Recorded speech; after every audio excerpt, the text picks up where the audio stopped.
শরীফ ওসমান বিন হাদি সে বলেছে যে কোনো রাজনীতিবিদের জন্য এটা সম্মানজনক নয় যে তার মৃত্যু হবে বাড়িতে এবং বিছানায়।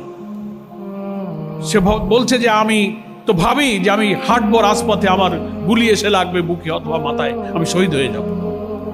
তো এটা খুব বিরল নেতৃত্ব, বিরল আকাঙ্ক্ষা। এবং শেষের দিকে সে বক্তৃতায় বলেছে যে আমি চাই যে আমার মাথায় গুলি লাগুক, আমি শহীদ হয়ে যাই, আপনারা আমার ছেলেটাকে দেখে রাখবেন। এই আকাঙ্ক্ষা সে ব্যক্ত করেছে। আল্লাহ তাআলা তার শাহাদাতের আকাঙ্ক্ষাকে পূর্ণ করেছেন।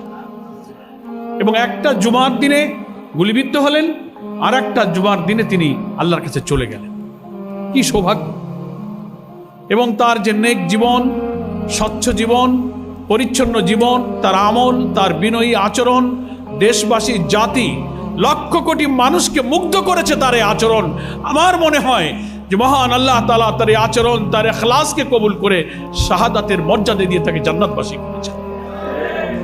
আমরা কেউই কোনো মানুষ ত্রুটি মুক্ত নই, ভুল ত্রুটি আমরা কেউ দাবি করি না, কিন্তু আল্লাহ তাআলা কোনো না কোনো ওসিলায় যদি তাকে ক্ষমা করতে চান, আল্লাহ তাআলা এই ধরনের ওসিলা দিয়েই তাকে মর্যাদার সাথে আত্মার কাছে নিয়ে যান। হাদিকে সেভাবেই সে নিয়ে গেছে। আমার